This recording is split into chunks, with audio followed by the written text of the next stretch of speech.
سائنسدانوں نے اب تحقیق کی، اس بات پر پہنچے، اس حد تک پہنچے، لیکن اللہ تعالیٰ نے قرآن مجید فرقان حمید سورۃ الانبیاء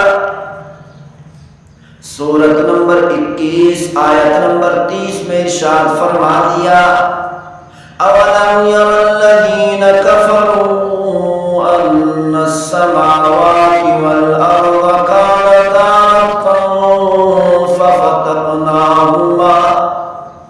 اللہ تعالیٰ نے فرمایا کیا کافر لوگ یہ نہیں دیکھتے کہ آسمان، ساتوں آسمان اور زمین اکٹھے تھے، جڑے ہوئے تھے، ففتقناہما، پھر ہم نے ان کو الگ الگ کر دیا، جدا جدا کر دیا۔ آج سائنسی جدید دور ہے، آج بھی ایسے محسوس ہوتا ہے کہ اللہ تعالیٰ نے قرآن مجید فرقان حمید کو آج اسی جدید دور کے لیے، اسی سائنسی دور کے لیے نازل فرمایا۔ آج سائنسدان پوری طاقت خرچ کر کے جو بھی نئی چیز ایجاد کرتے ہیں اس کا ذکر اللہ تعالیٰ نے 1400 سال پہلے قرآن مجید فرقان حمید میں کر دیا ہوتا ہے۔ ایسے معلوم ہوتا ہے کہ اگر قرآن مجید فرقان حمید نہ ہوتا تو سائنس کو اتنی ترقی نہ ملتی۔ سائنس کی جتنی تحقیقات ہوئی، سائنسدانوں نے جتنی آج تک تحقیقات کی اور تحقیقات کر رہے ہیں، ساری کی ساری تحقیقات قرآن مجید فرقان حمید کے ذریعے سے پوری ہو سکتی ہیں۔ اگر قرآن مجید فرقان حمید نہ ہوتا تو آج سائنس کو اتنی ترقی اور اتنا عروج نہ ملتا۔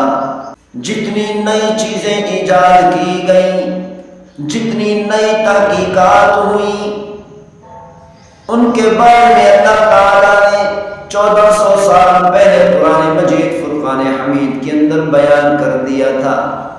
قرآن مجید فرقان حمید سائنس کی کتاب نہیں بلکہ نشانیوں کی کتاب ہے۔ اللہ تعالیٰ نے قرآن مجید فرقان حمید میں 6666 آیات اور نشانیاں بیان کر دی۔ 35-40 سال پہلے سائنسدانوں نے تحقیق کی۔ سائنسدانوں کی تحقیق کے مطابق یہ کائنات پہلے ایک گولا کی شکل میں تھی، جو گولا پھٹا اور دھماکہ ہوا، اس دھماکے کے ذریعہ سے سورج بنا، ستارے بنے، سیارے بنے، زمین بنی، چاند بنا۔ دھماکے کے بعد یہ ساری کی ساری کائنات وجود میں آئی۔ سائنسدانوں نے اب تحقیق کی، اس بات پر پہنچے، اس حد تک پہنچے، لیکن اللہ تعالیٰ نے قرآن مجید فرقان حمید سورۃ الانبیاء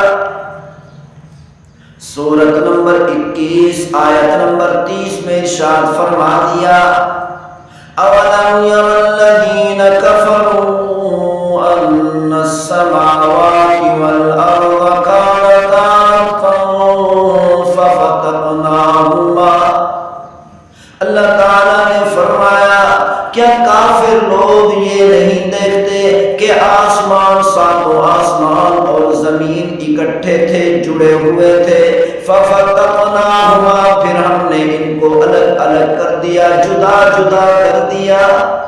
الگ الگ اور جدا کیسے کیا گیا کہ یہ کائنات پہلے گولا کی شکل میں تھی، پھر یہ گولا پھٹا، دھماکہ ہوا، اس دھماکے کے ذریعے سے، اس دھماکے کے بعد اللہ تعالیٰ نے اس کائنات کو وجود بخشا۔ اس دھماکے کے بعد سورج بنا، زمین بنی، آسمان بنے۔ اس دھماکے کے بعد چاند، ستارے اور سیارے بنے۔ سائنسدانوں نے 1400 سال بعد تحقیق کر کے اس بات کو ثابت کیا نہیں۔ اللہ تعالیٰ نے 1400 سال پہلے قرآن مجید فرقان حمید میں اس بات کو کھول کھول کر بیان کر دیا۔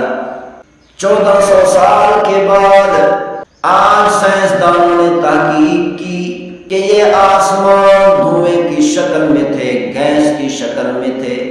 پھر اللہ تعالیٰ نے ان آسمانوں کو محفوظ چھت بنا دیا، ٹھوس چھت بنا دیا۔ سائنسدانوں نے 1400 سال کے بعد تحقیق کر کے ثابت کیا، لیکن اللہ تعالیٰ نے سورہ فصلت سورت نمبر 41 آیت نمبر 11 اور 12 میں ارشاد فرمایا ثم استوى إلى السماء وهي دخان. اللہ تعالیٰ نے فرمایا یہ آسمان دھوئیں کی شکل میں تھے. فقال لها وللأرض ائتيا طوعا أو كرها. اللہ تعالیٰ نے زمین اور آسمانوں کو حکم فرمایا کہ تم آ جاؤ، اپنی مرضی سے آ جاؤ، اپنی خوشی سے آ جاؤ، یا جبرن ہم تمہیں لے کر آئیں گے. قالتا اتینا طائعین. آسمانوں نے بھی کہا، زمین نے بھی کہا اے ہمارے پروردگار، ہم اپنی خوشی سے، ہم اپنی مرضی سے آپ کی فرما برداری کرتے ہوئے آ جاتے ہیں.